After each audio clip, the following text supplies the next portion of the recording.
Okay. Okay, good evening, everybody. This is the Town of New Canaan Town Council meeting on Thursday, March 24th, 2022. It is 7:03 p.m.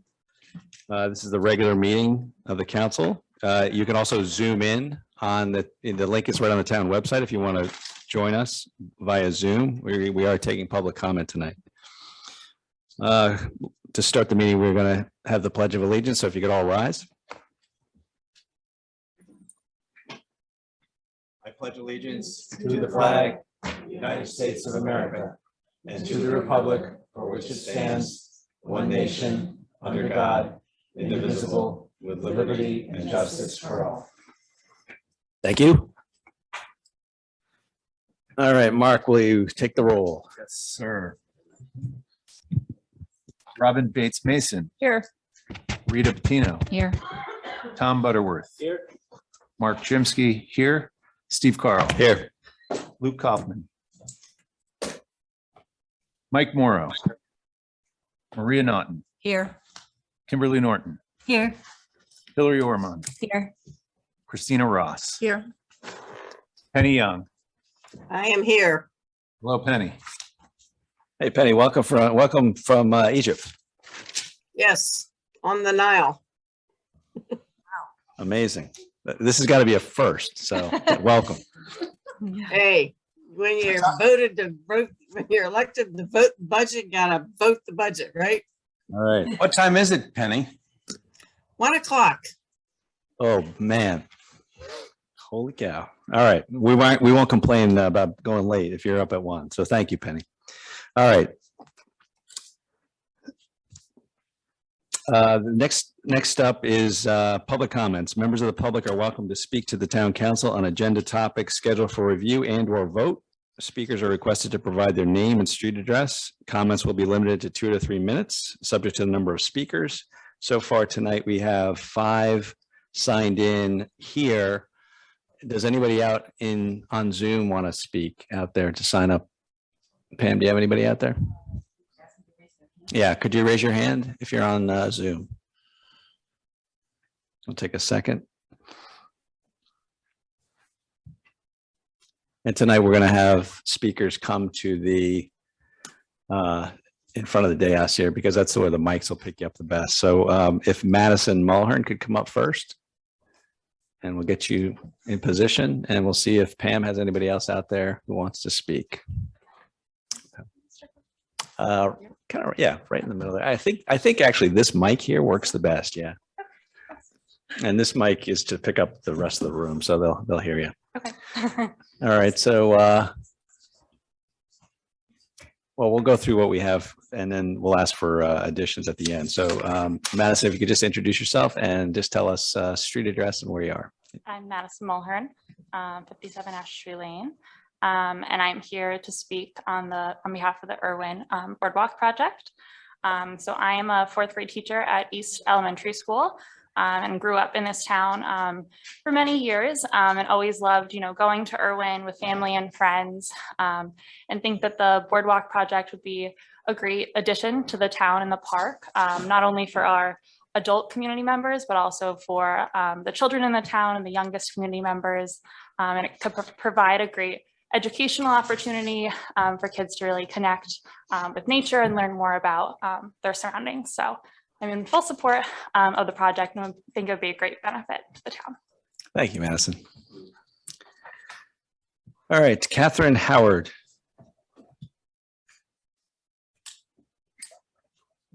Yeah, and Catherine, if you could just pull that mic a little closer. So there you go. Hi, everybody. My name is Catherine Howard, 114 West Road, and I'm here also in support of the Irwin Boardwalk project. I live really close to the park, and it's my favorite place to walk our dogs. I do think the expansion can help make the park more exciting, like more people will go to it, and I'm just in full support of it. That's why I'm here. I'm very passionate about it, and I think expanding the park and putting in a boardwalk is a great idea.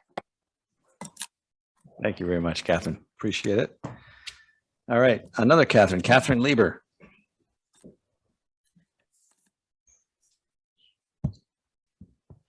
It's all right. Catherine, Hello. how are you? My name is Catherine Lieber at 115 Rocky Brook Road. And I love Irwin Park. I love going there to walk or to run, enjoy the outdoors when the other streets where I live are not so walkable.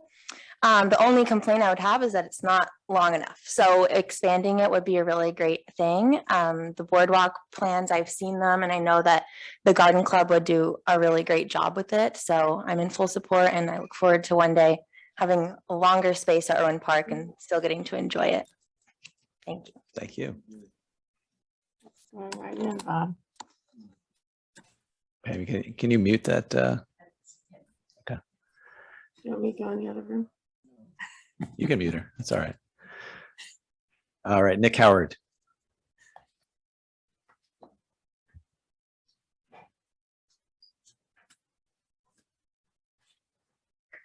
Hi, good evening. So it's hard to follow those three young ladies, so I'll do my best. But I'm Nick Howard, 114 West Road. That was my daughter who came up here before. And I've had the great pleasure of being in this town for 25 years with my wife and my family. They've all been through the school system here. And one of the joys over those years has seen the development of Owen Park. And it really is a treasure for this town. Now, there are several treasures in this town, but this is going to be one of them, and right up there with the best of them. And I think it's a great example of a public-private partnership. There's the town's support and sponsorship, and there is the garden club, and then there are the individuals. And it sort of works. And I've been watching this for years, and I think the expansion is timely because in the last couple of years, we've all worked our way through this pandemic. And one of the great things has been, we've all needed to get outside when we were all locked down there in that very difficult time. Getting out was important. Going for walks was really important. It didn't matter whether you were a tiny tot or whether you were 95 years old. You needed to get outside in the fresh air. And I started going to that park quite a lot at that time. And I saw the numbers of people using the park during COVID, during the tough time of that pandemic. The numbers grew because people found it and they needed to get out. They needed to get out as families, they needed to get out as individuals. And that park really served a great need. And that's the main reason that I'm here tonight to support the expansion. There are more people in the park, so we do need to expand it a little bit. And if we get that boardwalk in position, that'll extend the walking trails. It's an extra part of the park that can be developed reasonably easily. And I'm here to support it. And one last thing, there's a group in this town that are really important, and these are people recovering from illnesses. And there's one thing being in a pandemic, if you feel okay and you're feeling good and you're in good health. But there's another thing, if you're recovering from surgery, any form of illness, you need to get out, you need to stretch your legs and some gentle exercise. And that park provides that. And, there's a lot of people in this town. It doesn't matter whether you're 2 years old or 95 years old. At some point, everybody gets sick. And that park is a great place to help the revitalization process. I saw that myself in my own family. We had a family member quite ill, and as she recovered, we would all go for walks as a family in that park, and I saw that person gather strength, and it's a good thing. So I'm here to support it very strongly, and I hope you'll all give it really good consideration. Thank you. Thank you, Nick. All right, Jim Laird.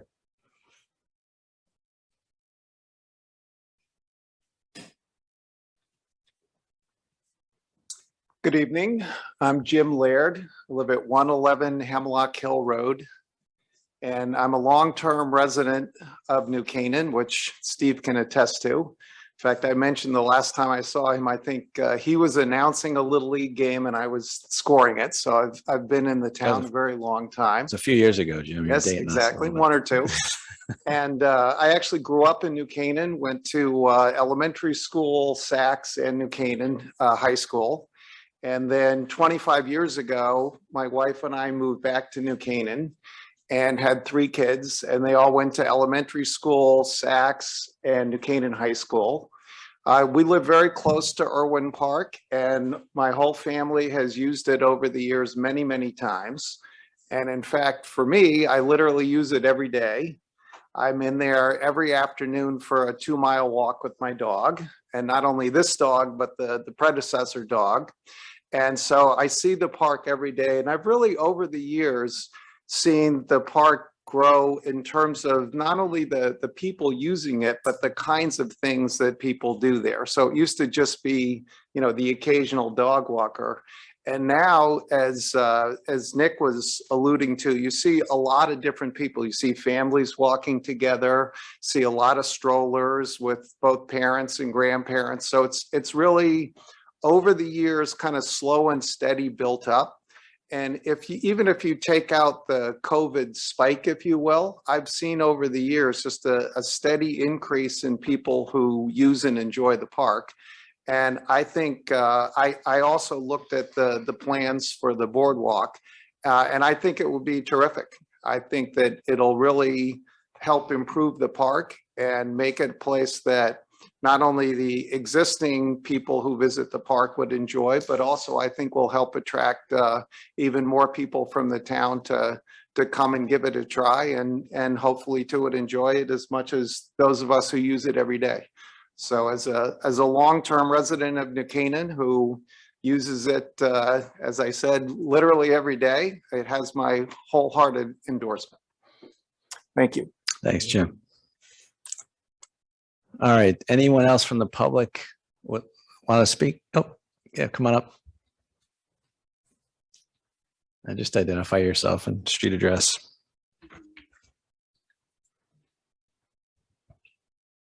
Giacomo Londi, 313 Elm. This is about the budget, I guess. So I'm going to give you just sort of my thoughts on the budget as I saw it. These are general comments. I couldn't find a lot of detail on them. I basically saw the summary material. So if I missed something, it's not intentional. It's I missed it, so that's on me. But here's some areas I might focus on if I were you. The first is the size of the P&Z team. We know the pressure on the town, both in terms of renovations and new builds, as well as 830G issues. Have we budgeted the right size team to address all of this? Second one is professional legal fees. Is it appropriate to reduce when we know we very well may have material litigation on the town planning side coming up? Number 3 is sewer and water. I spoke to that in February when I was here. I can't see where the consulting project is in the budget, the 200,000 figure from October. When do we expect the report to be issued? Do we have any indications on what it's going to say with regards to handling the existing structures that we have on the water and sewer system? Number 4 is moving the 1913 library. I don't see anything budgeted in there to move it to next to the gas station, which I understand is the plan. Is the intention for the library to pay for it in the new library total project cost? Is the intention for the town to pay for it? If it's the town, should we include some sort of number that we expect? Number 5, I don't see anything in here on Vine Cottage getting it repainted. I may have missed that, but clearly if you look at it, it needs to be repainted at a minimum. And number 6 is I see something in here about a parking lot land acquisition longer term. I don't know if I missed that or didn't miss that, but anyway, do we have any background on that, considering the discussion we just had on parking space with regards to the library? So those are my comments. Thank you. Thank you, Giacomo. Would anyone else like to speak in the room?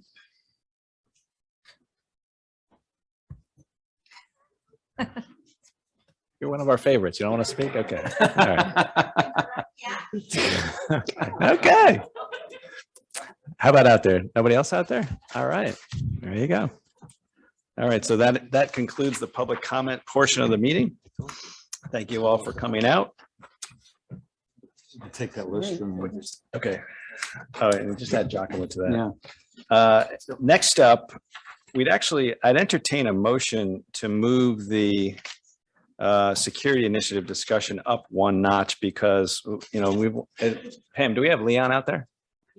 Okay, I'd like to get him home if we can. So okay, so I need a motion and Mike motion and Mark seconds to move number 5 to number 4. I'd like to make the motion to move up the presentation on the security cameras to our next order of business. Second is Mark. Okay, you got that? Great. All right.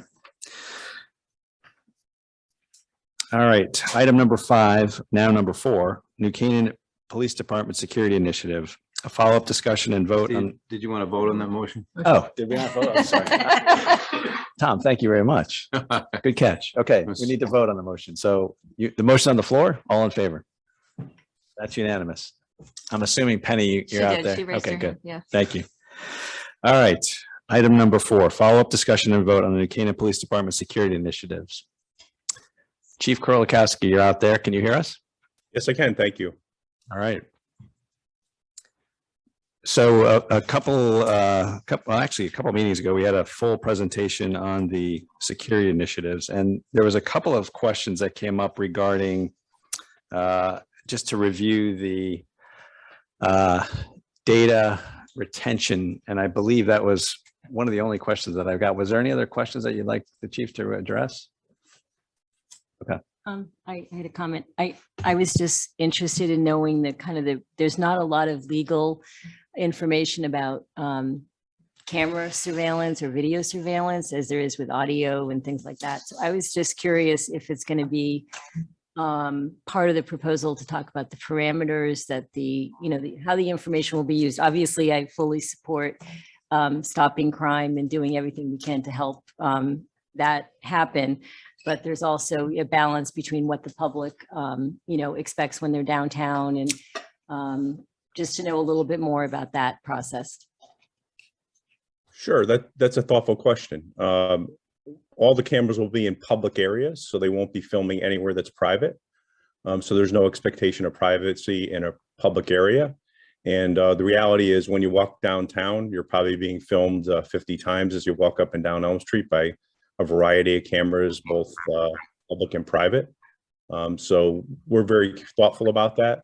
And we're going to be adhering to the public state librarian retention schedule for retaining that video, which is typically 90 days unless we have an incident, and then we would save that immediately, and then it gets overwritten. So that's kind of our compliance with the state law.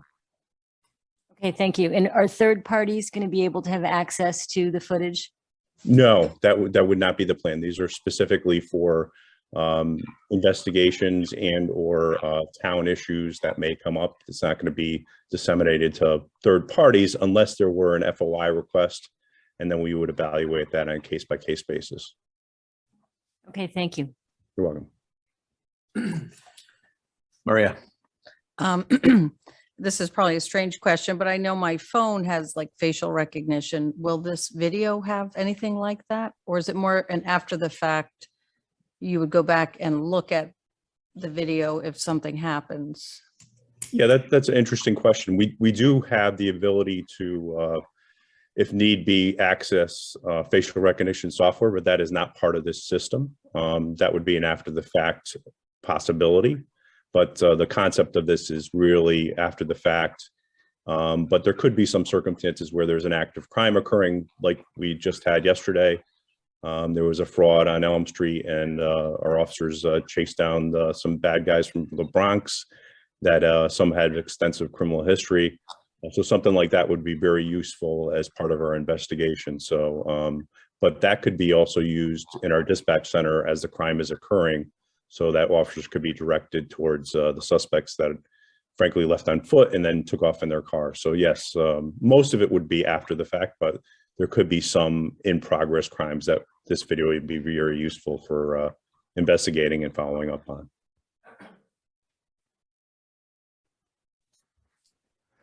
And Chief, just for folks who are just sort of tuning in for the first time on this issue, can you you had a very helpful slide about the percentage of the 200,000 that would go toward the parks and then downtown. Could you just break that out again by percentage for us? Of course. So roughly 25,000 towards Waveney Park. The bulk of the work there is complete. There's a few more items that need to be buttoned up there. About $75,000 towards Irwin Park. Some work's been done there, but a little bit more needs to be done. And then $100,000 towards the center of town, because there's some work there, but there's a lot of work to be done in the center of town. Great, thank you. You're welcome. All right, any other questions from the, oh, Rita? This might be, it just came to mind now, but are there any potential legal issues in terms of privacy? I don't know if that's something that we'd have to consider. There are none whatsoever. It's all public areas, public filming. There's no privacy issues. So I'm not aware of any kind of legal issue whatsoever. But I just have a question. What about as it applies to minors? Is there any kind of thought on how that's handled? Yeah, I mean, it's all public place. So if you're in a public place and you're a minor, then you might be filmed, but there's no expectation of privacy, even though it's minor. But if we did get requests for video from the public, we would take that into consideration depending on who the people were that were in the video. But if you're in a public place, you can expect to be filmed. Yeah, just for clarity, and Mike, you can agree with me on this as a fellow lawyer.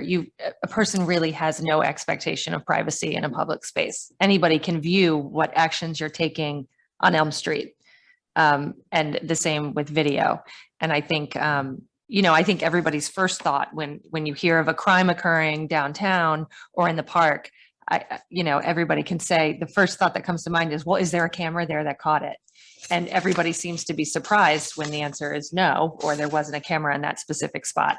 So I think the expectation is now that there are cameras everywhere and you're surprised that there isn't. But the case law is really settled on this, that you have no expectation of privacy in a public place. So as Chief Krolikowski has said, it's not like they'll be in bathrooms, dressing rooms. Obviously, those places are private spaces where you would not expect, but walking down the street, in the public areas of parks, certainly anything that you could observe with your own eyes can be observable by a camera. So there is no expectation there, and the case law is quite clear on that. To answer your question, Rita. Thanks, Hillary. Kim? I'm not an attorney, I'm a psychologist. So, I mean, my sense is it's not really necessarily privacy-based, but it's more like how will the video be used? Say someone trips and falls in front of one of the stores, will that be able to be used for a civil case? And there's also issues with a lot of minors that are in town, unintended consequences of how will those videos be used? I mean, if they're just used for crime from people who are, robbing stores, that's different. But my also understanding is that a lot of stores in town already have cameras. So, it seems like there's already a lot of video surveillance that people kind of expect when they go into a store, but this is different. So I think it's a balancing act between, keeping people safe, but also balancing people's civil liberties. And I know that, people might think that there's cameras everywhere, but we have the ability in New Canaan to, think about it carefully and thoughtfully. And I'm sure you're already doing that, Chief, but I just kind of want to bring that expectation up. And there's a lot of seniors in town that might not have Ring cameras and they're not so familiar with all this stuff. So I just think we have to keep everyone in mind when we roll this out. Thank you. That's a good thought.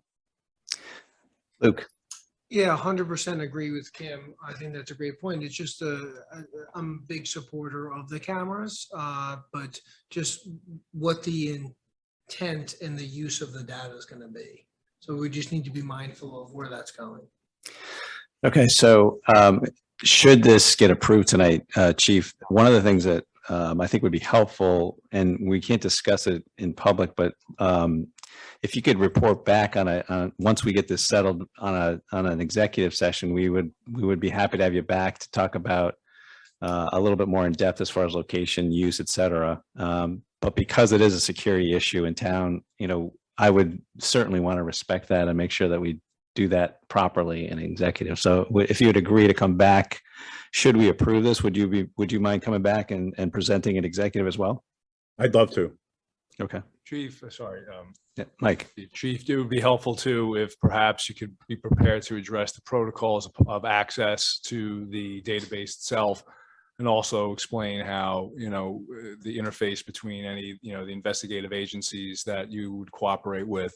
So we will understand exactly how that information is being locked down and limited access upon which, it can be utilized. Of course.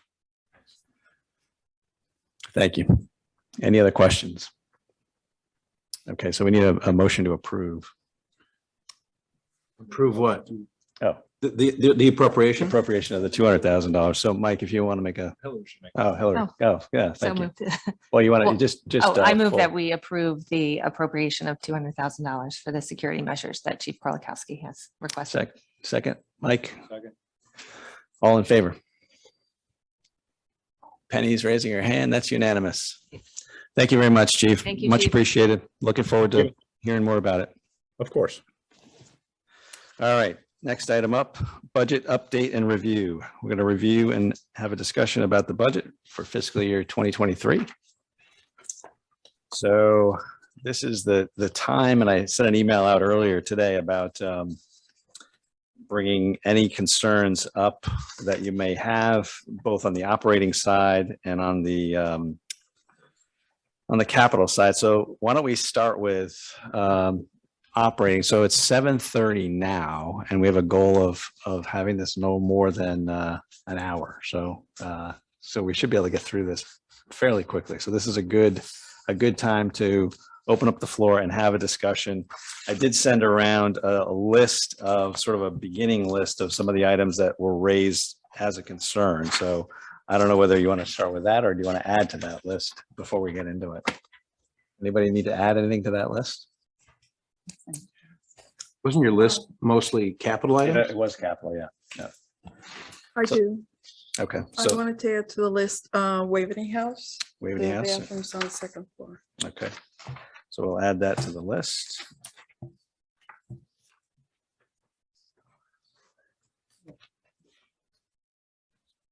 All right, so let's start with the operating and then work through that.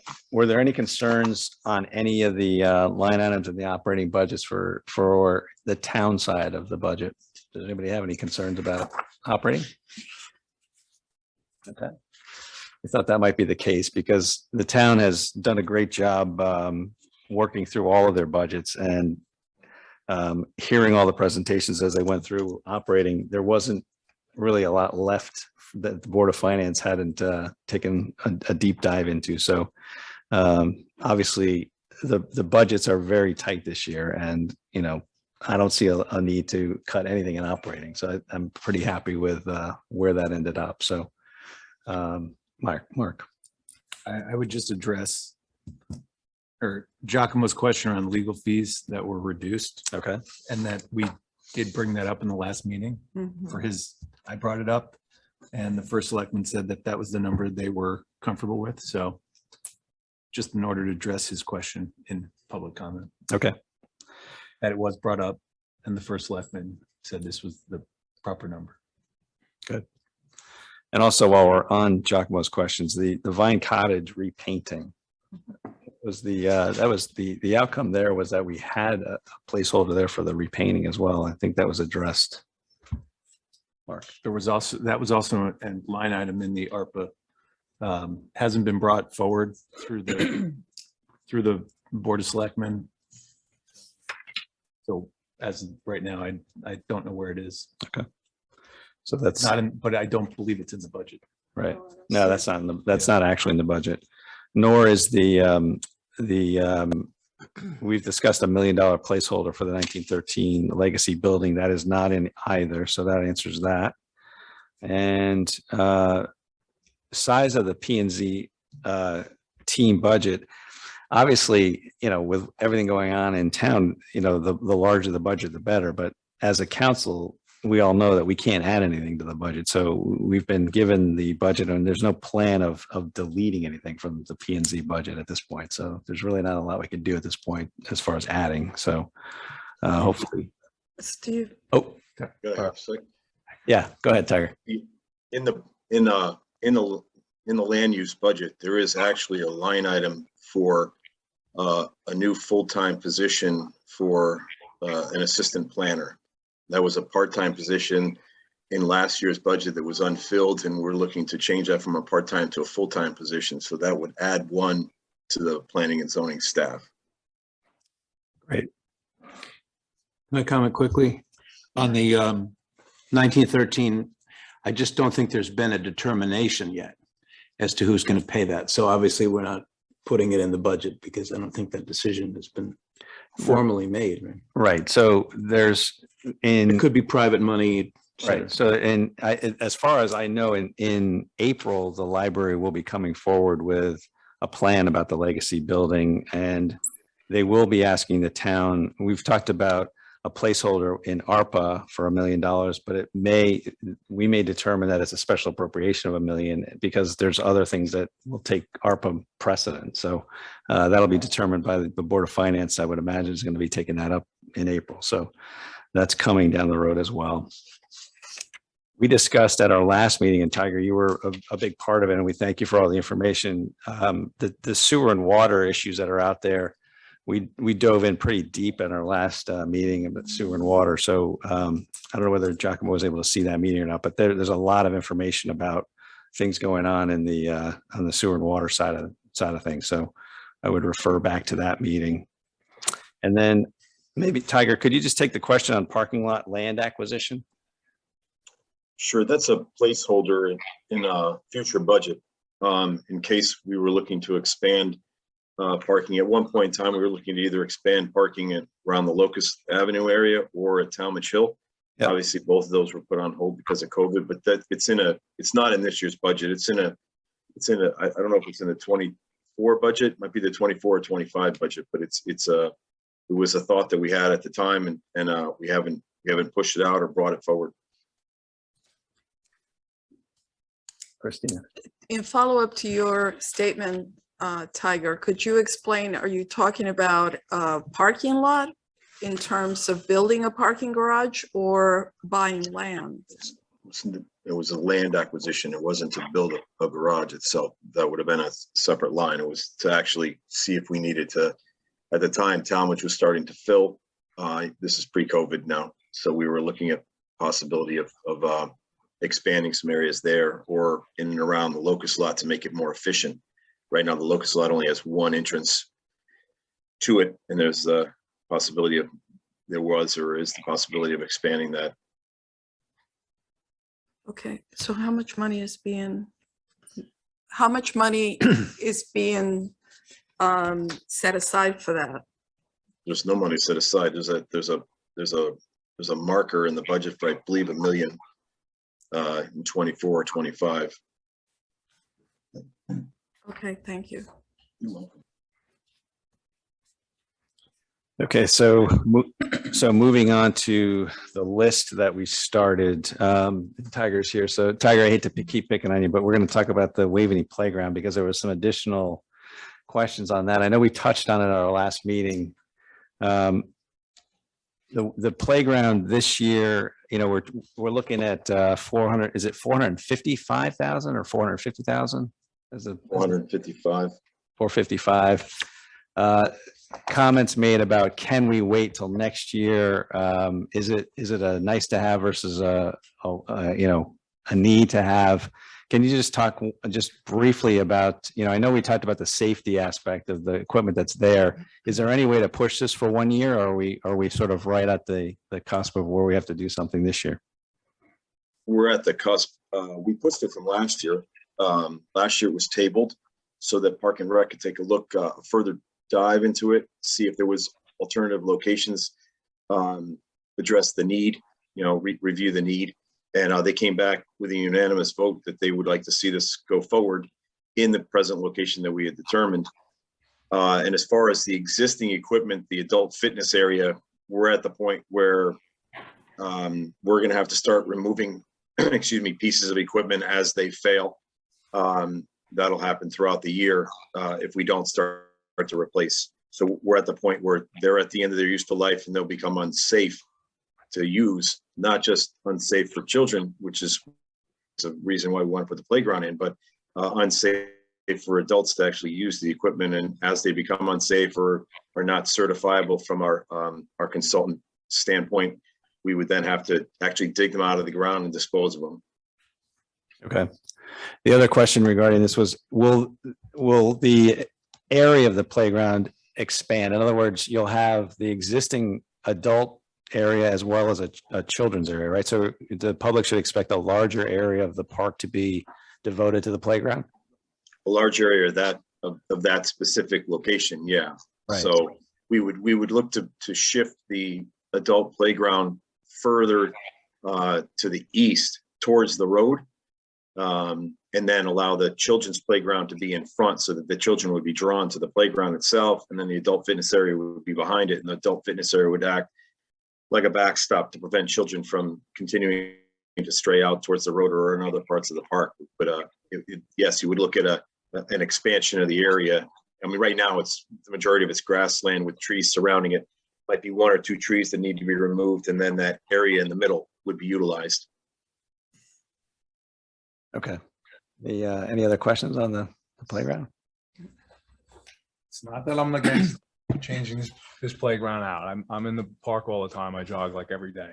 It needs to be replaced, and I'm not saying it shouldn't, but you know, if we can't even put this off for 1 more year, when we're telling the town, you got to take a hit on the mill rate, we've got to fund the school district and internal services fund, which we have to do. I mean, we're spending millions on that, and it has to be done. You know, and this goes to Todd Labieri's point, you know, is there any point where we say, you know what, this shouldn't be done, maybe at least right now? I'm not even saying don't do it. I'm just saying, like, if there's equipment, Tiger, that, you know, starting to fail, then I'm okay throwing some money into the budget to, you know, get online and put an order in for that. And then have it staged out and maybe a year from now.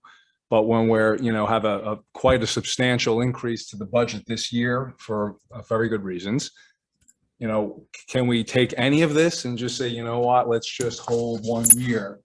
Let's get past this massive funding we have to do for the school district, and then take a look at that. So I'm not saying it's a litmus test. It's just how I kind of look at it, that, you know, can there at least be something that we say, you know what, this I get, you know, maybe we can just put off 1 year. I'm not saying don't do it. I'm not saying it's not a worthy project. I'm just saying, think about that moving forward as we're. Rita. I think that's a good point that you're making. I think this in particular to me is a concern because it is a safety issue. There is another item on the budget in terms of capital expenditures, which we could consider moving, I think, unless it's a safety issue. And that's the $450,000 for the Dunning lights. Like, that's, to me, sounds like something that might be, it's not, unless Tiger says it's a safety issue, that could be something I would consider. Luke. Safety obviously is the #1 concern, and couldn't agree with you more, Rita. Should we have a validation of some type of third-party verification that says this is the useful life of this equipment, whether it be workout equipment, whether it be playground equipment, whether it be lawn care or what have you, or things that, and I'm the biggest supporter of all the sports programs in New Canaan. Should we have some type of verification that's like, okay, this is the useful life of this machinery is 10 years. We're saying, well, you know what, it's done and it's been 6. It's like, well, if we maintain it, maybe then we're not maintaining it. And I don't think that's the case at all. Everything is maintained to the highest levels. To have a verification, to have a third party come and look at what our decision making, and I think everyone here, and I'm new to this, is making very intellectual, sound decisions. Is, do we need to replace that? And we say safety is the major concern, which is, I have 3 children, 3 boys. It is my #1 concern.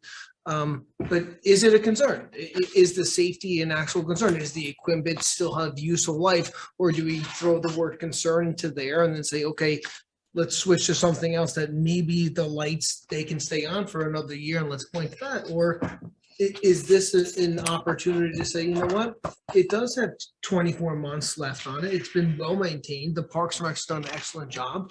And we could maintain this for another year or two and not spend X amount of dollars into this.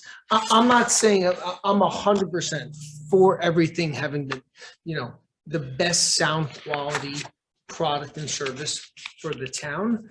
I'm just saying that if we say, hey, safety is a concern, who determines that? That's all I'm saying. Thank you. Go ahead, Tiger. So, sorry, to answer that, we had a playground consultant come out to inspect all of our playgrounds, and they said that equipment is at the end of its useful life. So that's what started the process. So we're actually 1 year past where they said, that's why we're saying that, first of all, we're not going to be able to get parts for it. And then second, as they fail, we have to remove them. So the consultant said that it's time to get rid of that existing adult fitness equipment. Thank you, Tiger. You're welcome. I was actually looking at an old picture when that dedication happened. It's hard to believe it was 10 years ago. But it was Ron Rosenfeld and Steve Banco and myself, and there's 3 other women who were in the picture. And it's honestly hard to believe that it's a decade that was installed. It seems like it was yesterday, but Hillary. Thank you, Steve. The safety issue for me, and correct me if I'm wrong, Tiger, is that children are using the adult fitness equipment. So it has nothing to do with whether it's at its end of its useful life or not for that particular aspect. It's that children don't have a playground at Waveney on which to play. So they are, and I see this with my children, every caffeine and carburetors, they are jumping on that equipment. And I'm like, oh, geez, please don't lose a finger. And I understand there have been accidents there where children have been hurt. So we could be, one litigation away from blowing our litigation budget for a child being hurt. So that's where my mind goes. And so I think that's the safety concern, is that there is no alternative for children to play on. So they are playing. And even if we replace the adult fitness equipment, having no other alternative, we might still have children playing on adult fitness equipment, and that's not safe. Tiger, my question for you is the $450,000 all in, meaning does it cover a playground for children and replacing the adult fitness equipment? I don't know if that's answered. Yes, it does. So you're correct. We have a twofold safety concern, right? We have a safety concern with the existing equipment. We have a safety concern with children using the existing equipment, not having something else to play on. Yeah. But and then to your second part of your question, yes, it's an all-in cost, meaning that it would be a replacement of the existing adult facility, an installation of the new children's playground, a poured-in-place surface throughout, similar to what we have at Mead. Mhm. Different colors, obviously. We would use some muted colors in Waveney. Then fencing around it, and the actual installation costs for it, for the actual labor cost for it. So it's an all-in price. So there would be some physical demarcation between the kids' playground and the adult fitness. So the kids presumably could not easily access the adult fitness equipment. Right. There'd be a separation with fencing. Perfect. Thank you. You're welcome. Luke. So if we're going to be making decisions, let's make accurate and appropriate, eyes wide open decisions. So we say one thing is that the equipment is not appropriate and the useful life has ended a year ago, and then we immediately switch to the kids are on there and we don't want that to happen, so we need to do something else. So if we're making decisions to allocate funds towards something, let's have an eyes wide open approach to, okay, this is the budget, this is where the funds are going to be used, rather than say, the equipment's done, right? It's a year past it, so we have to replace it, which I'm 1,000% in support of. But then switching to, oh, but the kids use it, and then we're going to lose a finger, which I have 3 kids. I don't want anybody losing any fingers. I think we should have an understanding of what is the objective and the use of these funds across all budgets. It's not just this conversation, it's across all budgets. Like, hey, we're going to put this amount of money towards this. What is the objective? The objective is to have a walkway. What do we want? We want it to not be slippery. Okay, what kind of composite can be there? We want to have this is Waveney Park. We can't go from, hey, the useful life of the equipment this past a year, and then say, well, we're concerned that there's going to be kids there. Okay, well, those are 2 wildly different objectives. If we want to have something and say, this is the budget and this is what we want to accomplish, I think we should know what the overall objective of allocating those funds towards that budget are. But those are consistent objectives. They both lead to the same Yeah, conclusion. right. And Saying that the equipment's old and you need to replace it, That's one reason to replace it. okay. And the other reason is safety for the children, to keep the children off of it.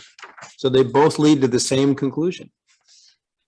Robin. So Tiger, this is for you. If the equipment has to be replaced, so if we delayed the playground, but then had to replace the equipment, wouldn't that make the project altogether more expensive if eventually did the playground? Because obviously you want to move the location of the adult fitness equipment. Right, we wouldn't, yeah, if you tried to do it in two phases, it would get a little bit more difficult and more costly because we're trying to relocate the adult fitness area to the back and then put the playground area in the front. So in the interim, it would be more, you wouldn't do anything. We would just start pulling pieces of equipment out or just closing off the adult fitness area in its entirety. So we can't necessarily accomplish both goals. And then looking at the fact that there would be a continuous port in place surface, you want to do that in one mobilization. You know, so it would be difficult to do it in two. We would then have to sequester both locations. I tried to do a cost analysis on it, but it's difficult to say, but you'd be driving the costs up. Right. Considerably. Thanks. You're welcome. Kim. Tiger, I have two questions. So would the adult playground be thrown out essentially and you're starting new? And what is the lifespan of a new adult playground? Because it sounds like this one only lasted 10 years, which doesn't seem like a long time. So for the equipment that's there, you said some of it would have to be taken out. So I'm just wondering, like, what's going to happen to that equipment? Can it be reused or is it all brand new? It's going to be brand new. No, it would be all brand new. When I say some of it has to be removed, is as it fails now, we're going to start pulling it out. So the thought is that you would start losing pieces and then we would replace all of them in their entirety. Going forward, materials getting better. It could be, 5 more years at least. So a 10 to 15 year lifespan. It really comes down to proper maintenance and improper inspection. And we're having our playgrounds inspected every year. So hopefully we'll be able to catch those problems quicker, to be able to repair them, to be able to keep it going. And then it also comes down to the manufacturer. If they're not supplying parts to the existing equipment, that gets difficult as well. But I would say it's a 10 to 15 year lifespan for the equipment itself. Thank you. Thank you. You're welcome. Tiger, so just so I can understand, how many pieces of equipment did that third-party consultant say need to be replaced? They said that everything was past its useful life. And they said that we were going to have to start looking at starting taking those pieces out. They didn't say one or another. They just said the playground's past its useful life. We can get into specifics on each unit. But the thought was that as they start to fail, we'll have to remove them. Right. So the way I look at it is there's a difference between saying something needs to be replaced or it needs to be immediately removed out of service, right? Like, for example, we have various departments come before us and say, the fly car's, horrendous, it's a piece of junk, but, we've been pushing it for 5 years. Or, I know a lot of you're a perfect example. You have equipment that you've pushed way, probably past it, it's prime and been patching it up here and there. So to me, I'm a little uneasy hearing the distinction between a report from a consultant saying, pull it out of service right now because it represents a danger and there could be litigation, versus, guys, you got to get on board here, start thinking about getting, removing this stuff from this fitness area. So, like I said, I'm not trying to be intentionally annoying about this, but again, when we have to pay millions to cover healthcare costs, which that has to be done. We have these other projects, we're funding it too, your sidewalks, paving and all these other things. This type of a detail, I think, is really important for us to understand. I think rather than just kind of lumping it in and saying, it's all got to get replaced, so let's just get rid of it now and start moving it. So that's the only point that I'm making when we're turning around, when I'm walking in the street saying, what's up with the 4.5% budget increase? You know, what happened here? Like, why, what's going on? Is there any accountability? That's the only point that I'm making on this. I'm not trying to be, difficult on purpose. Luke. Process and procedure, right? So we say we have a third party that reviews this that said everything's past its useful life. Is that not concerning or alarming that we're talking about health and safety and the kids and parents and everybody else that use this, but yet we just openly said that all of the equipment is past its useful life? So maybe it's not about the end budget to what replace and to what's for the kids and the parents and so forth, which would be the correction and the response to this is maybe we should have process and procedure to monitoring that we don't get to the point that our equipment is past its useful life and a year past it that can cause harm to New Canaan and anybody else that utilizes these parts. Okay. Steve. So to me, there's a third reason to do the project, which is that the value to the families of New Canaan to have a playground in Waveney Park, which doesn't have a child playground, is very significant. And comparing that value with the carrying cost for, let's say it's $250,000, the carrying cost of $250,000 of bonded debt compared to the value of those children having a safe place to play in a playground that doesn't even, where there is none right now. So families go to sporting events and the younger brothers and sisters are looking for things to do. This has value, and the cost is really, compared to that value, is insignificant. But that's just one of three reasons to do this project. It's worn out, it's unsafe, and if we fix it all up, we can have a functioning playground and a new adult area. But don't you want to maintain that? So I'm in full support. Tom, you and I are speaking the same language. I'm 1,000% all in on this project. I'm saying the maintenance of when we're saying, hey, it's past its useful life. So what, in 10 years, we're going to be having the same conversation saying it's past its useful life. I say, let's maintain what we have and be appropriate so we don't have any issues. And I'm saying that I'm not saying don't do it. That's not what I'm saying. That's why I said at the top, not that this doesn't need to be done, but not for nothing. There's an awesome children's playground like right at Mead Park. And this is exactly the point again. And I go back to my discussion with Todd Lavrieri last week. What is there any time we can say, this one may be a little too much right now, when you can go to that awesome park at Mead, the kids can play there. It's, down the block. So for us to say, no, we got to get this kid's playground into this Waveney. This is so critical to this town. It's not, at least right now for this particular year, when we have a big budget and we're handing the taxpayers a nice tax increase. That's all I'm saying is right now, it's the timing issue, not the purpose and the merit to actually changing this, changing things out and moving it around. I get it. I said, let's do it. Just saying this year to me seems like maybe it's not the right year to do it. That's all. You guys were only on item number 1 so far. So what's the last comment right here, Rita? Go ahead. Okay, so I would agree with you if it was just, should we put a playground in Waveney this year? Then I'd be 100%, maybe we'll wait a year. I guess because of what Tom just said, there's really these other factors that are coming to play.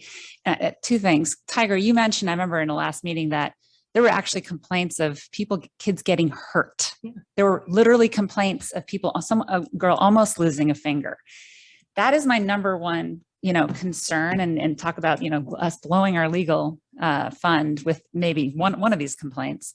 If we're going to the trouble to either get rid of that equipment or replace it, it just makes more sense to, move up that project, number one. Number two, in terms of the cost of the playground, I'm just actually curious, is there a way to minimize how much we're spending to install a playground? I know that Eric is here today, and there's the West Outdoor Learning Center put in a pretty cost-effective, area. Is there other ways that we could maybe minimize the playground cost? I mean, I would think that might be something we could entertain. Okay. All right, next item up, and we're not gonna be able to spend this much time on each item, but there was some questions and concerns. I know Brian had gone into the planetarium at length. I don't want to go into that whole presentation again. But there was some discussion about this year versus next year. Can we do it? Same kind of thing as the playground. And concerned about, there was a concern about duplication with, I guess there's a planetarium going in at Stanford. There's some questions about that. And I guess a better understanding about exactly what the project entails. But it is a private-public partnership. And as a result of that, I think the plans are still, and Brian has discussed this, that the plans are still forming as far as the equipment goes. So that isn't something we're going to be able to get into tonight. But I'll open up the any questions since Brian's here tonight. If we can spend maybe another 5 minutes, 10 minutes on this. So does anybody have any questions for Brian on the planetarium to follow up? Penny? Yes, I do. Yep. I Go ahead, do. Penny. That actually is an issue that I raised when this planetarium proposal was brought forth before us before. The Stanford Museum and Nature Center has very, very extensive and impressive plans to develop a planetarium and astronomy center. They are well on their way for breaking ground next year. When you look at the people who are sitting on their advisory council, they are all individuals who have extensive backgrounds in the field and bringing forth for all of the communities, not just Stanford, access to some extraordinary equipment and teaching materials. They have plans to do virtual learning and to bring the ability to have extraordinary classes brought forth to all of our communities. And it's a $15 million project. And when I look at what we offer in our own school, why do we need to have a planetarium on our site when this extraordinary facility is going to be available to us just a hop, skip, and a jump away, physically as well as remotely? So I think it's something that we really need to be partnering with other schools and facilities like the Stanford Museum and Nature Center to not duplicate effort and expenditures when it's not necessary.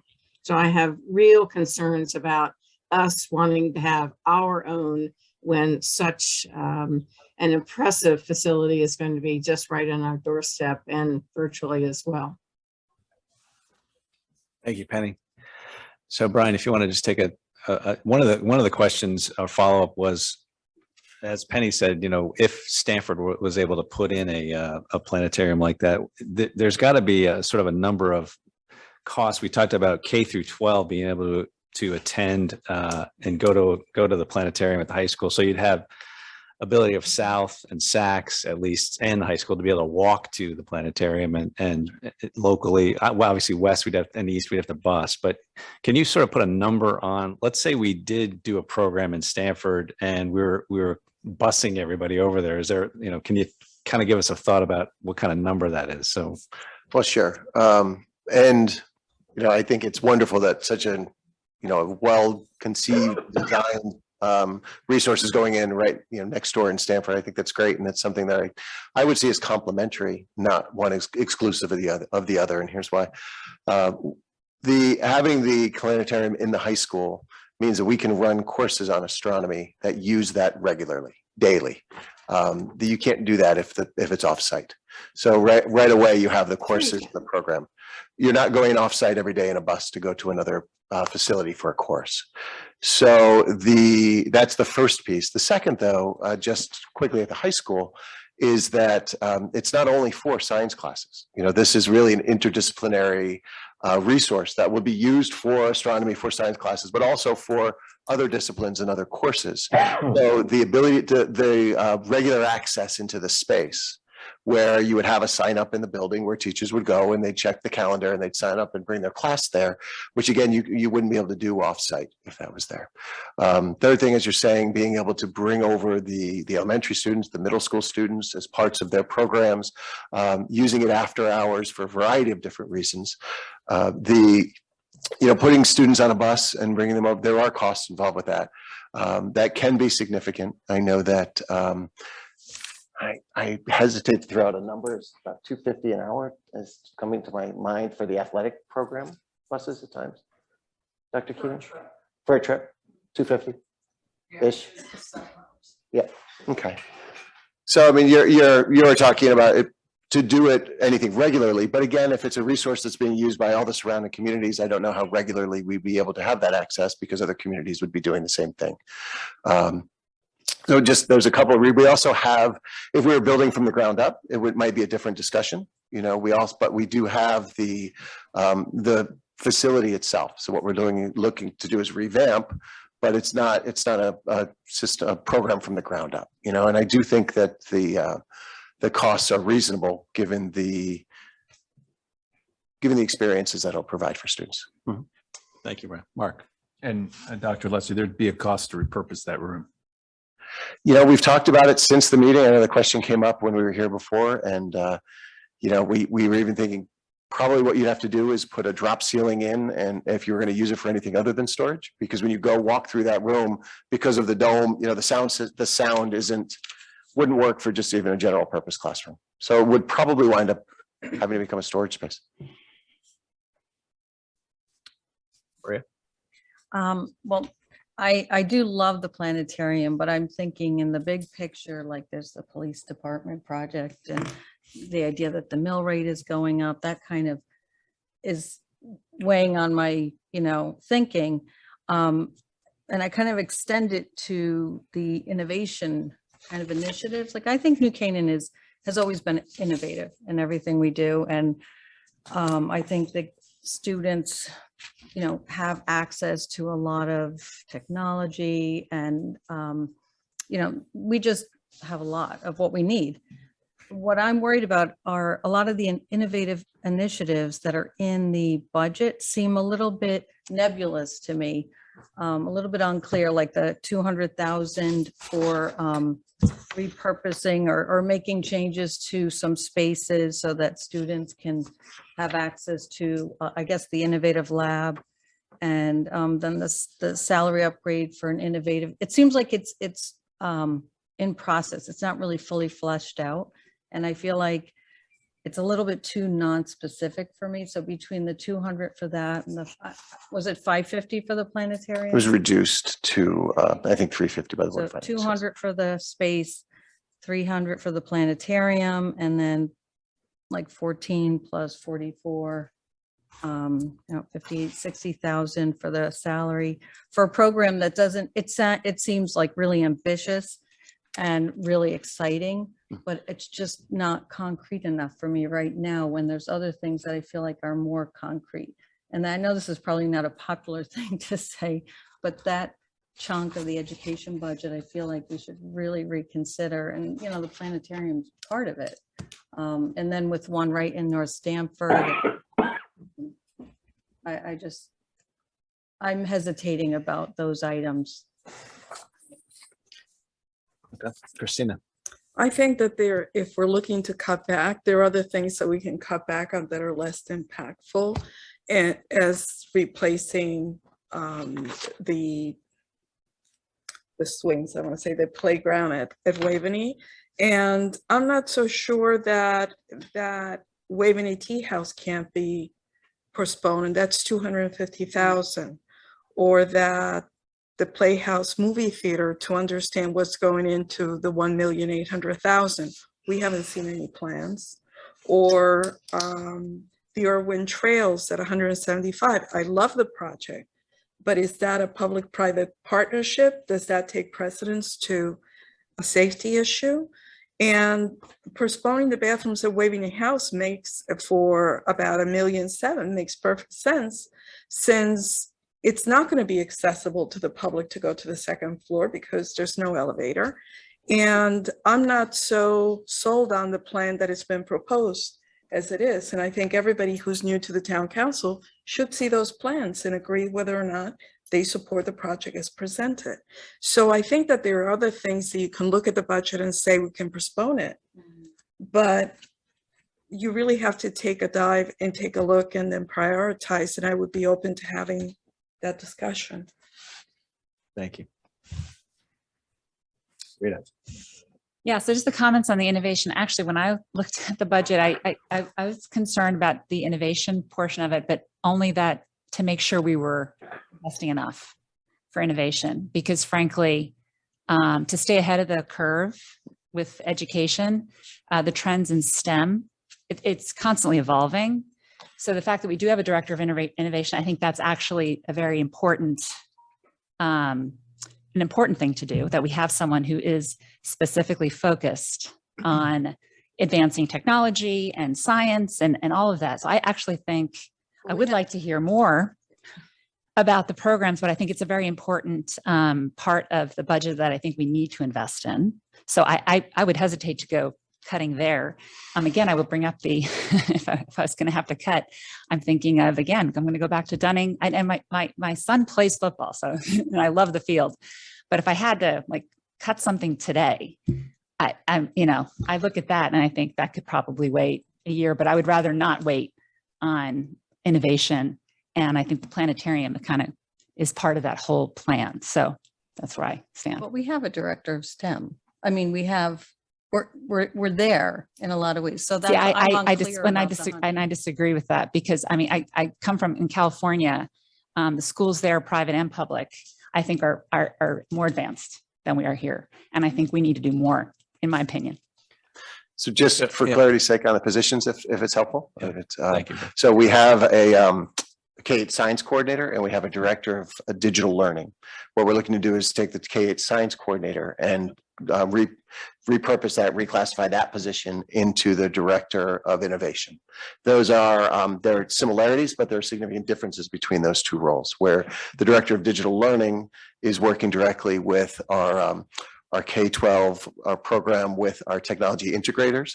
That's the person who is working with, he oversees the libraries and does that type of work, and a number of other things on the tech side specifically. Director of innovation is that science and the STEM piece. So that's where that connection makes an awful lot of sense to promote for us to go from having the K-8 coordination to a K-12 director, which would have the administrative and supervisory oversight over the science program and taking, that STEM program. We see the innovation as the next step in the evolution of our program, as we continue to do it. And that if it feels a little bit nebulous, it's because the Board of Education's goals this year included getting a group together, identifying short and long-term plans around innovation for the school that will be for years. So this isn't, this is a long-term sort of plan that we're starting now.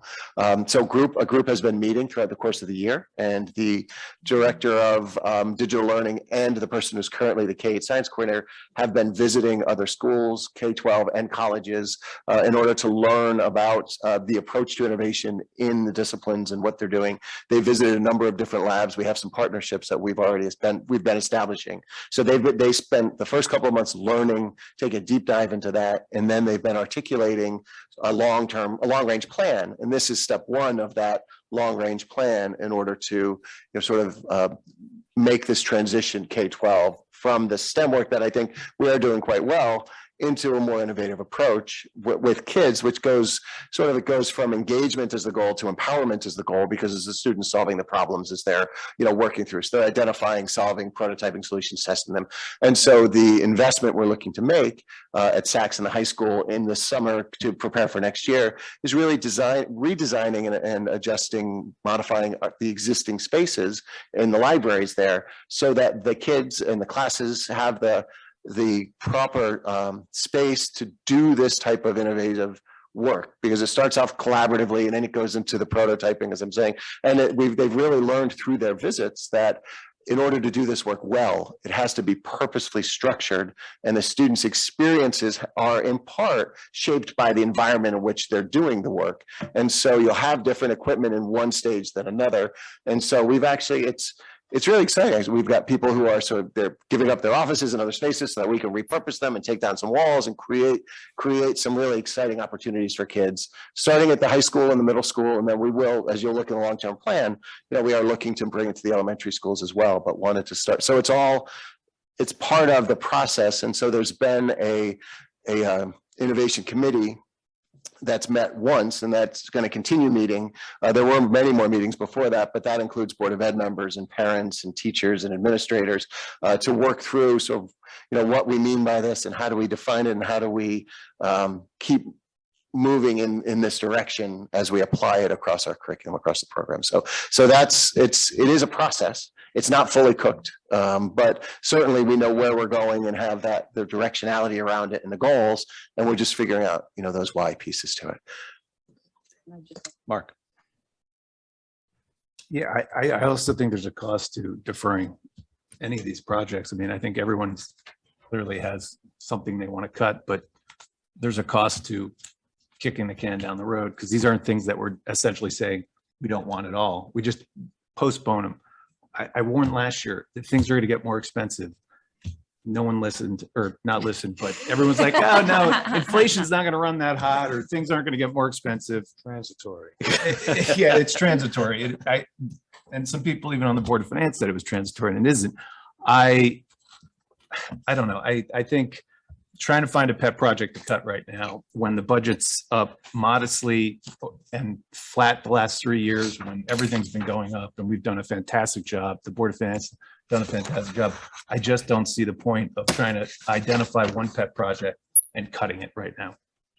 And the planetarium could be one for some. The lights could be another, I guess. The playground, which I think we should have. There is no playground at our biggest park for kids. I don't know. I think it would be penny wise and pound foolish if we tried to cut $400,000 just to show that we made a cut for the sake of lowering the mill rate 0.001. Steve. I want to add to that. All right, Maria first. I don't Maria, think then it's Tom. just to lower, I mean, But like it it makes is. sense, and I know we can't say, keep this and don't keep that, but it makes sense to me to have the salary in the lab.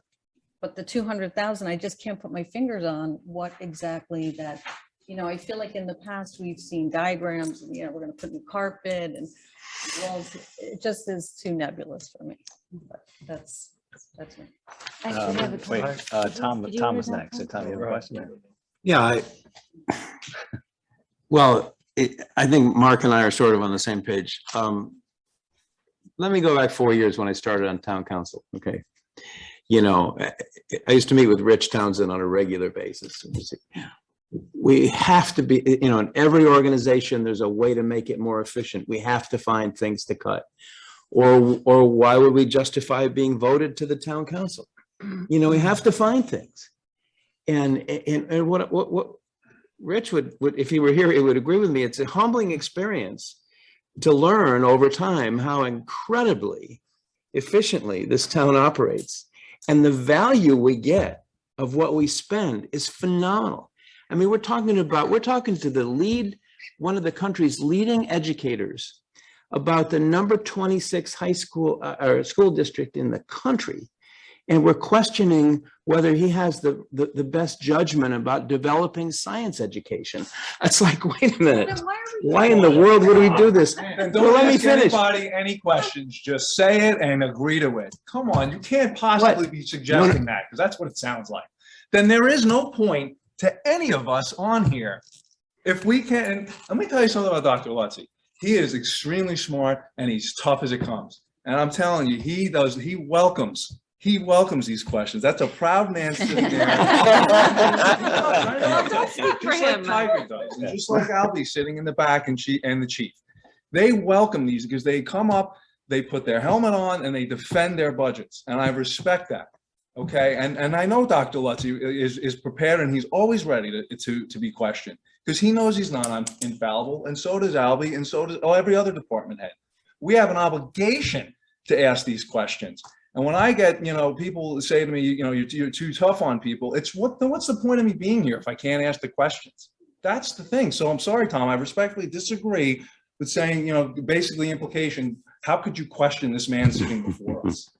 Can I say something? I think a lot of it is about transparency. So I want to get back to the Innovation Center. So it sounds to me that it's like a makerspace meets first generation, is it called next generation science standards? That's what, yep, those are the new standards. Sure. So when you talk about people visiting innovation centers, can you talk a little bit about like, what is the model? Like how can we visualize what's going to be happening in like Sure. I said, a makerspace with the next generation science standards? Sure, and it's quite a bit more. I mean, I understand. Well, I know why you're saying makerspace and those pieces. And so the part of what we're seeing, what we're learning, when I say we're going to places, they've gone to Cornell, they've gone up MIT, they've gone to Ithaca, they've gone to higher ed, and we've been to Scarsdale, and we've been to a number of K-12 and higher ed. And there's even a place up in Bethel that's in the region called Workspace, which is a wonderful building that CES and Ed Advance brought together and used for these kinds of purposes. So the overarching philosophy in part is that the space needs to be designed purposefully for the actions or activities or the work that you expect to happen in those spaces, right? So you can't just take an empty classroom and say, go prototype something, right? You need not just the equipment, but it needs to be designed. So the design process itself has several sort of explicit steps that folks go through.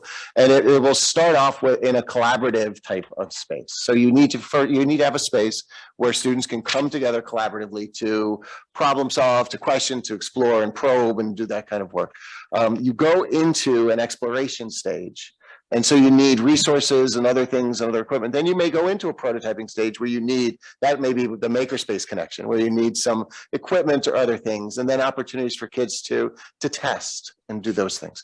There's also, as we're looking at developing these things, there's opportunities for students with virtual reality, with other equipment like podcasting equipment and green screens and things like that. So all of that is infused in different spaces for students to do production. So when I talk about prototyping, some of that might be using a green screen to create something new that, whatever it is, or maybe it's using the podcast equipment and doing interviews, things like that. So you've got that equipment there where students can use, but the spaces are designed for those purposes so that as you work, instead of, again, you saying, here's a library and it's designed to be a library with quiet spaces, and you're trying to do these activities where you don't have the equipment and you don't have that whole process of innovation and innovative thinking, right, that students would go through. So that's what they found as they went. And it was, there were open spaces. There were places for kids to meet and group and regroup, but also for them to do independent work.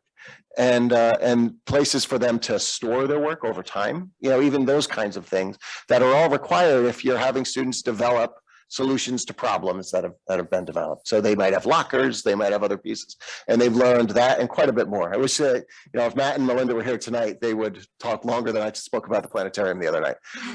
Because interesting. I volunteered at the high school library for many years, and it sounds like taking Sachs Middle School and making it more like the high school library in the sense that they've got the makerspace, they've got the green screen Sure, that down in upper the basement, they have the podcasting studio. Mhm. So is that kind of the whole gist of it, is to take the middle school kids and get them to be able to do the same things as the high school kids in a way? I mean, it's Sure, there's some adjustments to the high school space that we'd be looking to make. And then at the middle school, in the middle school library, if you're familiar with it, there's the upper level, right? So what we're looking to do is revamp that upper level and use that to create what's at the high school library, sort of the upper level when you first walk in, right? So think around that, not exactly the same. Of course, the ages are different and all, but yeah, it's this idea that the spaces will be designed for their purpose instead of trying to do it the opposite way, which doesn't work as well. Okay, thanks. Sure. Tom. I got interrupted, but that's okay. So much of my monster. I think Mike and I have a good time.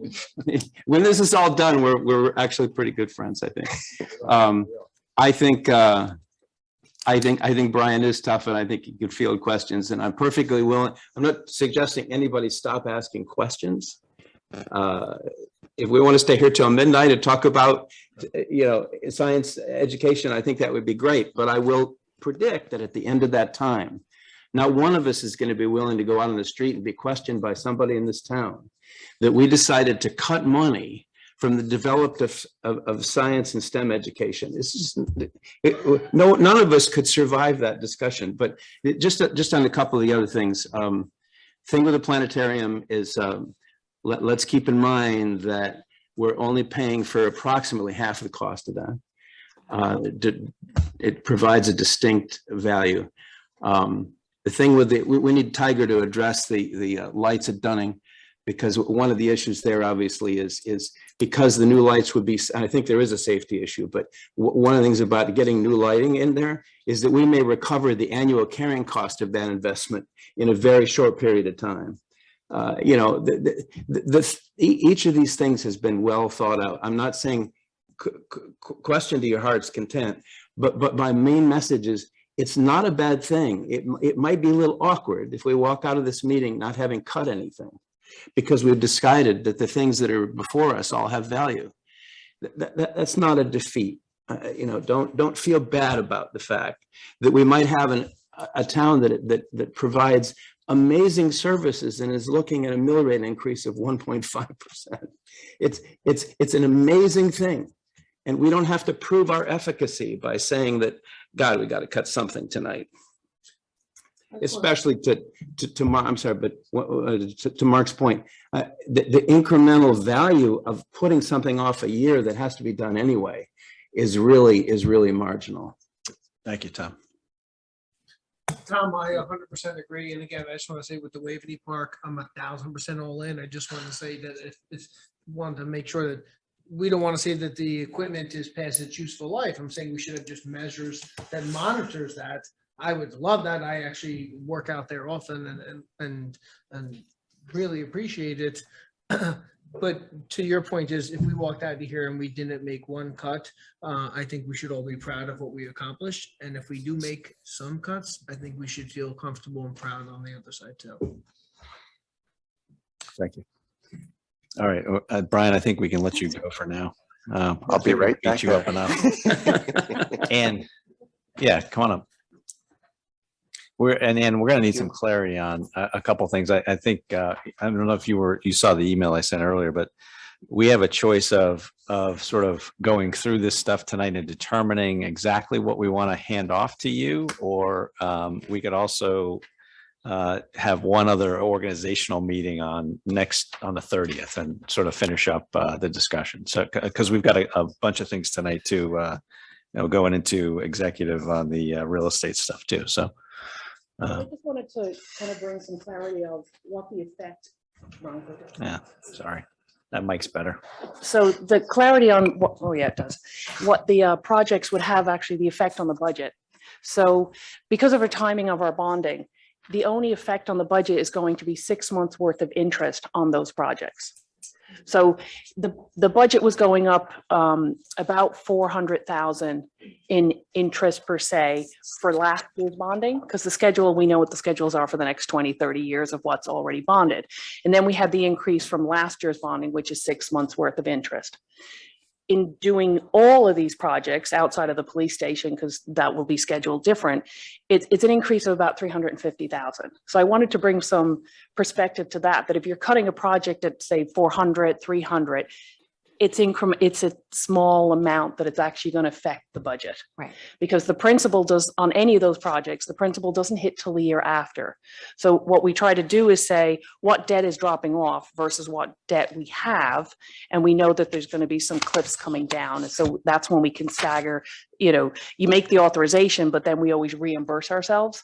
So you would stagger it so that the reimbursement on that bonding when we go to get it has minimum impact that we can. So I just wanted to bring that type to you. So when you're thinking you're cutting, 400,000, I know you're not cutting 400, it's 40,000 or whatever, a 10-year, 20-year, but the interest that right now, the estimated impact of all those projects is about 350,000. So if we add together that sort of the list that we have between the playground, so if you took 455,000, 350,000, 200,000 and round it up to say it's a 1.1 million, 1.2 million, what kind of number are we looking at? So you wouldn't have any principal. So it's going to be whatever the interest is on Yeah. those projects and only 6 months of that interest. So it could be less than $50,000. Right. That's why I'm trying to, when you're talking about the projects, to give you like a comparison of what it actually means dollar wise for. To the impact, to the Right, actual budget. right. Yeah. So. But don't we eventually have to pay that back? I mean, No, that's we like do, getting, but that's it's what we're like getting, saying. it's like No, a credit we card. do. It's like No. a credit card that like you just don't have to pay pay No, for like. You definitely, no, obviously you yeah. do, but what we do is we set the schedule up so we see where the debt is and where it's falling off. Now, we Right. will have debt increasing for another year. Right. And then it'll start decreasing, which then at that point you're looking to say, okay, now we have the police station coming on. Right. So as that drops off, the police station's coming up. But we're trying to plan it so that the next couple of years, we pay off about 17 million a year in debt right now. Right. And that's set. And then in another year or so, it goes up incremental between this year and next year, probably another million. And that's by set debt right now. And then it starts dropping off.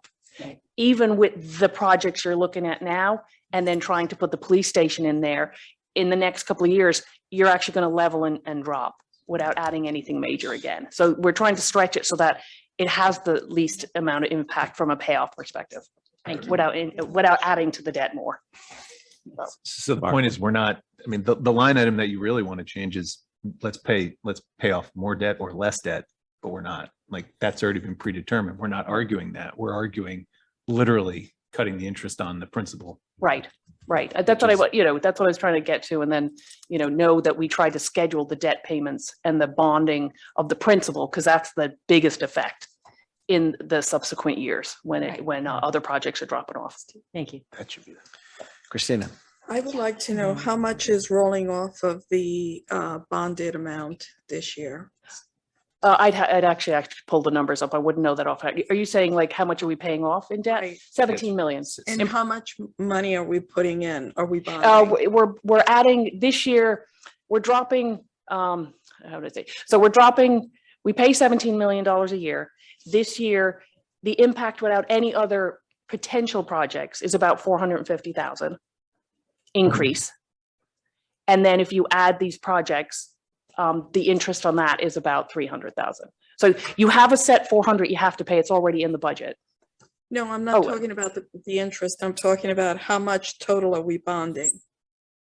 Oh, well, we were without the police station about 12 million. Okay. And then based on the placeholder in the police station, which won't be bonded in the next tranche, it'll be authorized to move ahead with the project. We just won't be bonding it because until we have the expenses in there. So that won't have an effect in probably the budget for about 2 years. So why would we be bonding it or approving a bonding now? So you can start the project. But you still need the drawings and you still need the development and to bid the project. So why wouldn't we just approve that amount? Well, my understanding is we already have approved a small amount for that already in a previous year. Tiger could correct me if I'm wrong, but my understanding is that we had a small amount. And then what we do is the general fund will pay it. We pay it out, get it running because we have the authorization, and then we pay ourselves back. I understand that, but if the project is not going to be billed for 2 years, I can see putting it off till next year, till we have a hard number, or what the actual construction cost is going to be. Well, you're not putting off the bond. You need the authorization to start the project. So if you put it off another year, you can't do anything on the project. You do if you have allotted the design fees upfront, which we do on many projects. We authorize the design fees, say it's $500,000. Exactly. And then that process goes along, and afterwards the project is bidded out, and then we know what number we're actually going to bond. So you're asking then to put the project up, because what if I'm everything? not asking to put the project off. I'm asking to bond only the amount necessary to design the project.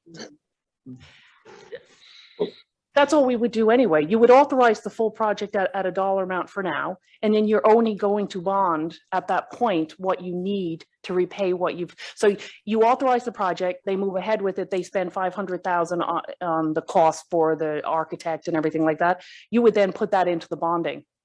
We're not bonding. That's what the whole police station, like that's what. I'm not sure if I'm. I understand, We can have this conversation. okay. separately. Thank you. Okay. Thank you, and appreciate the explanation. It's about 8:30. So one other thing that was on the list, and the group left, but I Not guess all of them. not all of them, but Judy's hanging in there. So there was a question about, we've talked about timing on this project and the boardwalk project at Irwin and how it came in a little late in the game, but it certainly has a worthwhile amount of support. We've heard it tonight. So I think we should just discuss, we discussed last time about the materials. I know, Penny, you had a couple questions about the project, so we'll let you have the floor. And then we just have a quick follow-up and hopefully move on to the next. Okay, thank you. I do have some questions about it. And as we all, particularly those of us who've been on the council for a while, have experienced people who come in and support a project and, they are passionate about it and project their passion, as the boardwalk people have done. I will start by saying thank you to the Garden Club for all they have done at Irwin Park. They have been given a sum of money that they manage, and the interest of which they put into beautification of the park. And they have trees and bushes and a gazillion daffodils in the spring, which brings everybody a smile because spring is at our footsteps. But when I think about projects like a boardwalk, particularly during times like this, I don't know about you guys, but when you've gone to the gas station, it costs you a whole lot more to fill up your tank. When you go to the grocery store, the price of food is significantly higher. And of course, what's going on in the world right now brings a great deal of uncertainty as to what our future is going to be and the effects of those events or that event on inflation. So I am even more sensitive to everybody's tax bill this year than I think I have ever been. We put money into sidewalks for people to walk. We put money into the trails, the extensive amount of trails at Waveney Park for people to get out into communing with nature. We put money into the nature center and those trails. And then we have developed Green Links, which is miles of trails throughout our community. So I just have a problem putting more financial commitments to more trails, because it's when you hear people talk about we need places to walk, we have so many places to walk that I just at this time in particular, I just don't see why we are putting money into a project like that. Thank you, Penny. Mark. I just respectfully disagree with the thought that because of things that you're reading in the paper and the fact that we're going to save the taxpayer $5 is in this town for the average person is somewhat heroic. If you don't like the project, just come out and say it. That's what I have a problem with. To come out and say, because of the times, we shouldn't do this, to me is just you're sugarcoating it. You don't like the project. It's not, we don't need it. It's not a great thing for the town. Let's just call a spade instead of putting, the fact that this town can't afford it is completely false. Even with $5 gallon of gas is, I can't, that kind of philosophy doesn't work for me right now. I think that's presumptive, Mark. I said that 2 years ago with COVID. And the same. I mean, it's really presumptive right as to what other people's capability to pay is. I understand. You may be able to, there are lots of people who cannot, and I'm sensitive to their ability to pay. Christina. I just want to say that I like the the walkways at Irwin because they're handicap accessible and you can't walk on trails that are wood chips. And I think that they take a lot of care in doing it. And if we can afford to do it, we should. I don't know, and I wasn't clear whether this was a public-private partnership or no, it's just a town? Okay. Okay. So I disagree with you, Penny, regarding the number of miles of sidewalks. Respectfully. Robin first. Yeah. So this is probably for Tiger a question, and Judy, you may know, but if anyone's been to Irwin over the winter, there were a lot of walkers, and the trails are supposed to be closed if the weather's bad, but people just ignore it. Same with the parking lot. The people will just move the cones at the parking lot down below and park. Would this boardwalk would it allow people to bypass that huge slab of ice behind the house? Because I just wonder that I don't know the liability on the town because they are technically supposed to be closed, but so many people are still walking on them. Does it bypass it? I don't know if it does from the map. I couldn't tell. Tiger, are you out there? Yeah, I'm here. I'll be here to the end. That's a dumb question. You're out there. It bypasses a good portion of it. I don't know if it gets all the way to the top. I know it doesn't get all the way to the top, but it does bypass a good portion of it. As far as closing the trails, we don't maintain the trails during the winter. We can't plow them. And we were instructed not to place signs that said trails are closed. That actually was would put us into a larger liability standpoint. And we have everyone travel at their own risk. So we put barricades out, as you said, people move them. We do other things, but we can't necessarily say trails are closed because we were informed, we were instructed by our insurance carrier not to do that.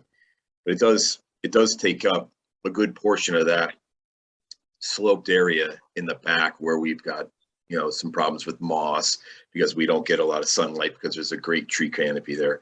And that area tends to ice over, as you mentioned, since we've got some bleed coming out of the hillside, and it just doesn't get any light. It's it's basically a north facing slope, right? So it makes it hard to get any light in there to get any melt, but it does bypass a good portion of it.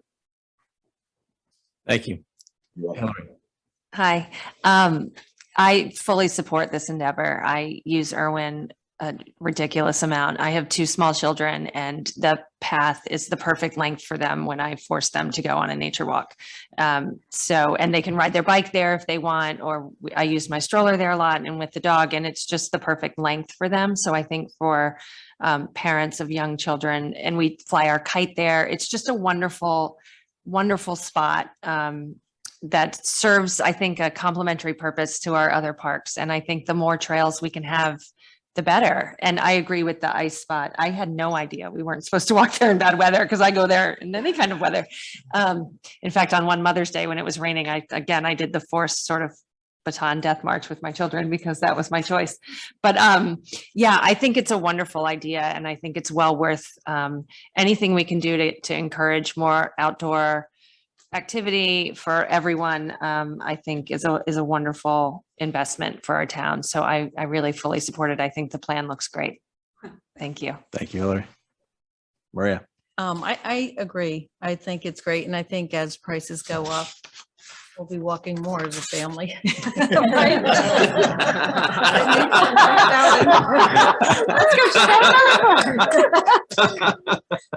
I'll see you there. Rita.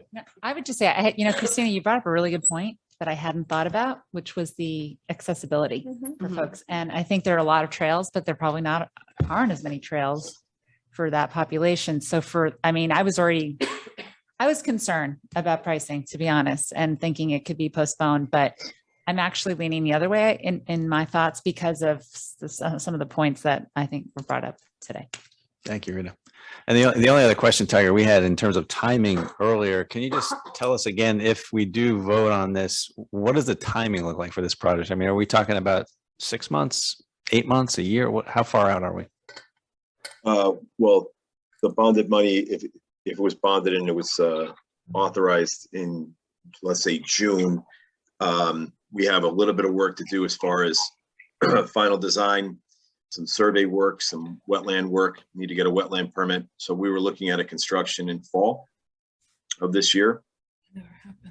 Is what the thought, but by the time we get through, we have a month or so to get through wetlands. We've got some other work that we have to do as far as, the overall design itself. We're finalizing the design and bidding it, but we were looking at a fall construction, and then the construction itself would not take that long to complete. It's actually would come together quite rapidly. And you've got to get through Park and Rec. Will you go through Park and Rec again, sort of with a final design? We will. Yeah, we'd go back through Park and Rec. We'd have to. It could be a simultaneous path, right? We could go to wetlands and Park and Rec in the exact same month, since they'll be looking at the same plan but discussing different aspects of it. So those are wetlands is probably our longest lead time after once we get the design going forward. Okay, thank you. You're welcome. Just a quick point on that. Rich Townsend always would say with these capital projects, the recurring costs down the road, and let's keep an eye on that. I know I mentioned at the last town council meeting the issue of potentially using a composite decking. I took an opportunity to do some research. I chatted with some trades guys down in the city. So Infinity Decking is a third generation composite. So perhaps you can consider that. It's a bamboo based product.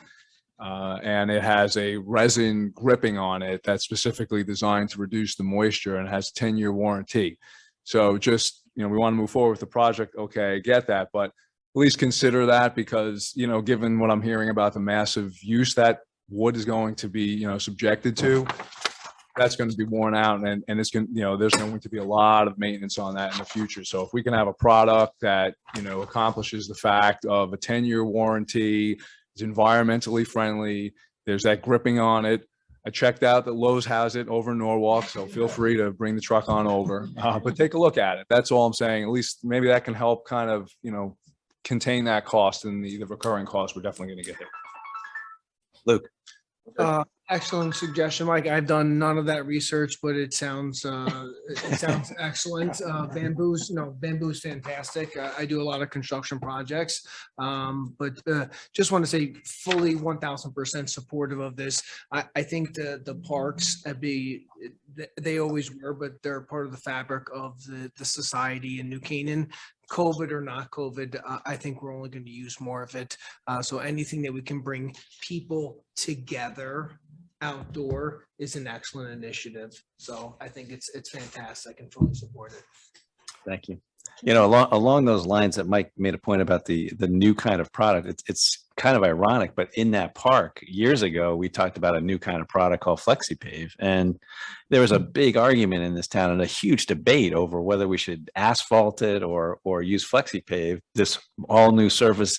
People said it was never going to last. It's going to break. It's going to crack. It's going to do this and that. And here we are years later, and that stuff is holding up pretty well. So $60,000 difference. Yeah, there was Ended up fundraising the whole thing. Yeah, so there was a $60,000 difference, and we paid for it. But if we can find a material like Mike mentions, and use it, and maybe in the long run, if you get 10 plus years out of it, it's actually a good thing to look at. So Tiger, put it on the list.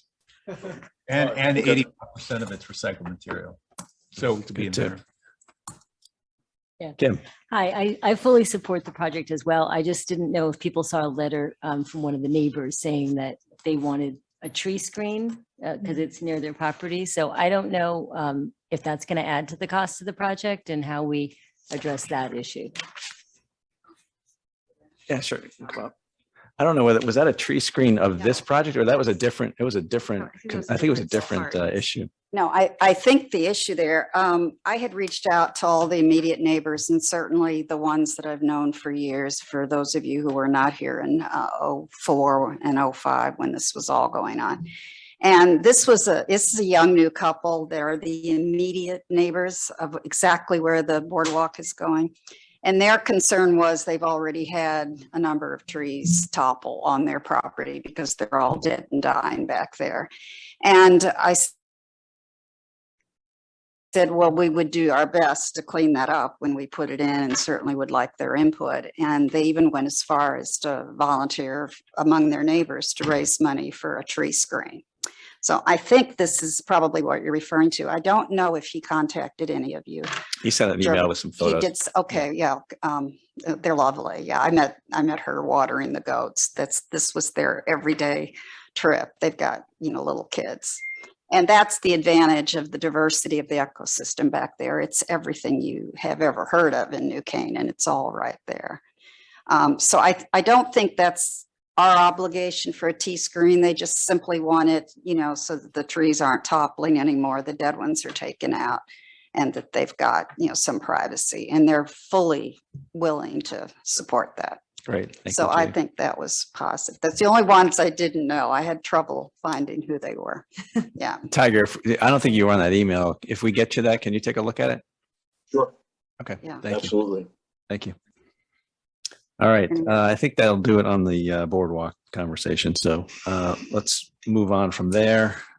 And it is now 8:48. So we need to make a decision tonight about either voting on some of this stuff and sort of a straw poll. It's not going to be a vote. It's going to be a straw poll so that we can, if we're going to remove anything from the budget, we need to signal to Ann and Josh so that they can get this redone. Or if you folks feel like you need a little more time to think about it and you want to reconvene next Wednesday, we've left that date open so that we could come back, and it would be literally, I'd say we don't need any more than an hour just to run through it if you want some time to think. I would like more time. Okay, if you want some time to think, I'd suggest talking to your constituency and getting feedback from the community, and they can listen to the discussion here, and hopefully the media will pick up some of what we've talked about as some of the things that we've discussed, and get a sense of where the public is. Do they want to save a little bit of money, or are they willing to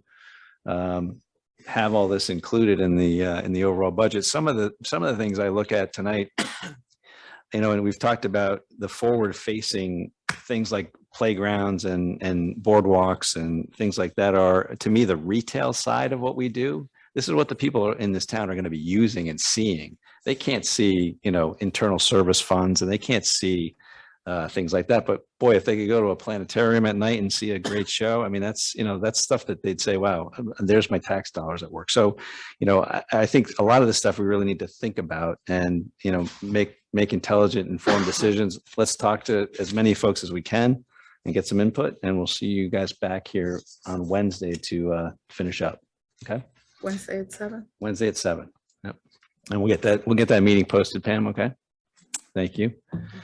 All right. Thank you for everyone who came. Now, the next item on the agenda is actually an executive session. We're going to go into an executive session on real estate negotiations. And we appreciate everybody who came tonight. Thank you to the Board of Ed. And I told you guys, you all don't have to come, but you guys travel in a group. Last time I didn't stand. There you go. Okay, so we're back out of executive session. It is 10:32. We completed our discussion on the last item on the agenda. So just a reminder, we'll be back in the room Wednesday at 7 p.m. to finish up our budget deliberations. We shouldn't be more than an hour or so, hopefully. And we'll pass the budget along to Ann and Josh and complete the work. So we need a motion to adjourn the meeting. So moved. All right. Second. That was Christina with the motion, and Mark seconded it. All in favor? That's unanimous. Thank you very much. Penny, thank you for joining us from far, far away. Much appreciated. Now I get to go to sleep. Safe travels.